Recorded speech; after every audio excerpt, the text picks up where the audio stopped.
Tapi Yahudi yang ortodok ini mirip kayak teman-teman kita Salafi, Pak, jenggotnya persis sama. Itu mereka kalau bermuamalah dengan perempuan sama seperti Salafi. Jadi kalau ada perempuan datang ke komplek mereka, itu nggak boleh pakaian sembarangan. Dan kalau nanya itu orang-orang Yahudi ortodok ini nggak berani lihat perempuan. Dan perempuan tidak boleh beribadah seperti laki-laki di tempat-tempat ibadah. Persis seperti Salafi. Salafi kan ngelarang perempuan juga ke masjid, ya nggak? Bener nggak? Ya, sebaik-baik tempat sholat perempuan tuh di kamarnya, begitu dalam tradisi Salafi, ajaran Salafi. Sama, jenggotnya sama. Jadi kalau mau memahami surat Toha, kisah Sayyidina Musa ngambil jenggotnya Sayyidina Harun, nah itu lihat Pak, Yahudi ortodok tuh jenggotnya sepanjang itu, diambil langsung sama Sayyidina Musa alaihi wassalatu wassalam.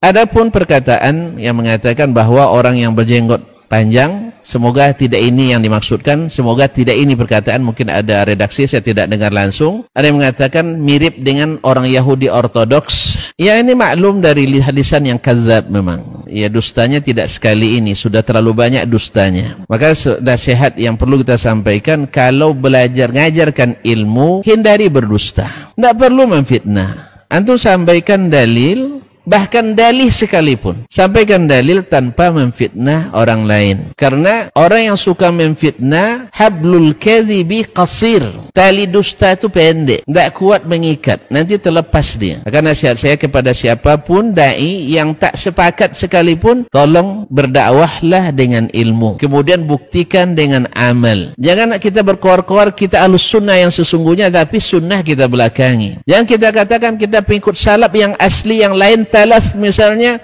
tapi buktikan dengan amal. As-salaf itu bila diperintah dikerjakan, bila dilarang mereka tinggalkan tanpa banyak alasan. Oleh sebab itu kalau dia miripkan dengan demikian, ya kalau sempat kita mengatakan itu sudah dilapor gitu itu. Ya, sudah dilapor karena ini pencemaran nama baik. Tapi kita hanya mendoakan semoga Allah perbaiki lisannya, Allah perbaiki hatinya, Allah benahi ilmunya, mudah-mudahan Allah ampuni dosa-dosanya, kembali kepada Islam kembali kepada hidayah dengan sebenar-benarnya. Allah murdahu ilal islami raddan jamila. Karena kalau begini hanya mencela dan takut nanti masuk dosa memperolok-olok sunnah Nabi sallallahu alaihi wasallam. Karena sahih dalam riwayat muttafaq alaih bahwa Nabi sallallahu alaihi wasallam jenggotnya sangat tebal. Lalu antum katakan orang-orang Talafi katanya yang berjenggot tebal mirip dengan orang-orang Yahudi ortodoks. Anda telah menuduh Nabi sallallahu alaihi wasallam, dan ini khawatir kita masuk dosa memperolok-olok sunnah Nabi alaihi salatu wasallam yang akibatnya adalah keluar dari Islam.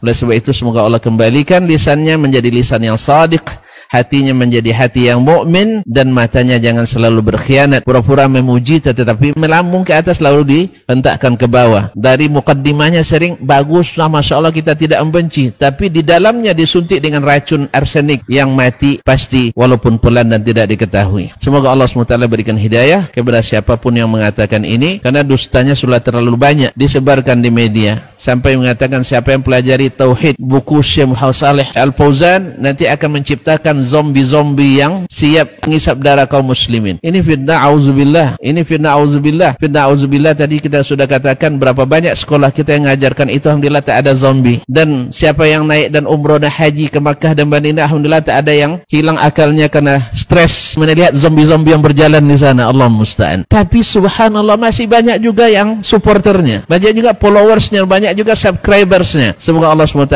berikan kita ilmu yang sahih, amal yang salih, niat yang ikhlas, bukan karena setuju hilang patutnya. Kalau bahasa pepatah kami, hilang patut dikatuju. Karena setuju suka memfitnah, akhirnya kita akui dan kita angkat sebagai seperti seorang pahlawan dan seorang pendekar aswaja. Allah musta'an wa alaihi tuklan. Semoga Allah berikan taubat kepada kita dan kepadanya. Amin ya rabbal alamin. Jadi kalau ada perempuan datang ke komplek mereka, itu nggak boleh pakaian sembarangan. Dan kalau nanya itu orang-orang Yahudi ortodok ini nggak berani lihat perempuan. Dan perempuan tidak boleh beribadah seperti laki-laki di tempat-tempat ibadah. Persis seperti Salafi. Salafi kan ngelarang perempuan juga ke masjid, ya nggak? Bener nggak? Ya, sebaik-baik tempat sholat perempuan tuh di kamarnya, begitu dalam tradisi Salafi, ajaran Salafi. Tentu kalau perempuan lebih afdal sholat di rumah, itu dulu. Sebagaimana sabda Nabi SAW bagi wanita muslimah di Madinah pada saat itu ya. Jadi Masjid Nabawi 1000 pahalanya. Tapi apa kata Nabi SAW? Sholat wanita di ruang tamu rumahnya lebih afdal daripada di luar rumahnya, masuk dalamnya masjid. Dan sholat ia di dalam kamarnya lebih afdal daripada ruang tamunya. Kan gitu. Ini disebutkan di Madinah dan waktu itu Masjid Nabawi. Masjid Nabawi jelas fadilahnya besar. Tapi tetap lebih afdal perempuan sholat di rumahnya. Maka saya sarankan ukhti ini sholat di rumahnya.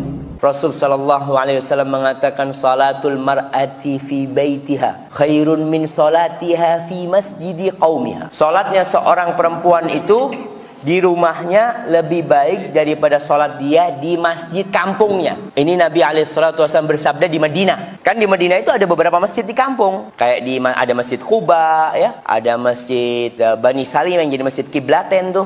Sebagian salat di sana, tapi sebagian ingin salat di Masjid Nabawi. Di Masjid Nabawi pahalanya berapa? 27 kali 1000 sekali sholat di sana. Kalau berjamaah tinggal ditambahkan. Maka para wanita ingin sholat di Masjid Nabawi. Nabi mengatakan sholatnya dia di rumahnya lebih sallallahu alaihi wasallam lebih baik daripada sholat dia di masjid kampungnya. Wa sholatuha fi masjidi qaumiha khairun min sholatiha fi masjidi. Dan sholatnya wanita di masjid kampungnya lebih baik daripada sholat dia di masjidku, kata Rasul sallallahu alaihi wasallam.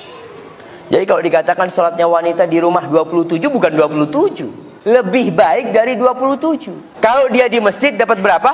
27 dia dapat. Kalau di rumah lebih dari itu. Makanya perempuan gak perlu iri. Kadang-kadang ada wanita yang iri sama suaminya. Bang, ente enak banget kok bang. 27 terus. Anak cuma dapat 1 gitu dia. Kadang-kadang seperti itu. Tapi wanita boleh sholat di masjid. Bahkan para suami haram hukumnya melarang istrinya ke masjid. Rasul SAW mengatakan, la tamna'u ima Allah masajidallah. Kalian jangan larang tuh hamba-hamba wanita Allah untuk ke rumah-rumah Allah. Engkau ngelarang istrimu ke masjid, ke pasar nggak dilarang. Ada suami, ente kok ke masjid? Kata dia, di rumah itu lebih afdol. Ada kalau suami kayak gitu, di rumah. Bang mau ke pasar, tafadhol. Ente ke pasar nggak apa-apa, ke masjid nggak boleh. Ke pasar itu tempatnya setan yang seharusnya dilarang. Udah, engkau nggak perlu ke pasar, ana yang ke pasar. Masya Allah, itu suami yang baik.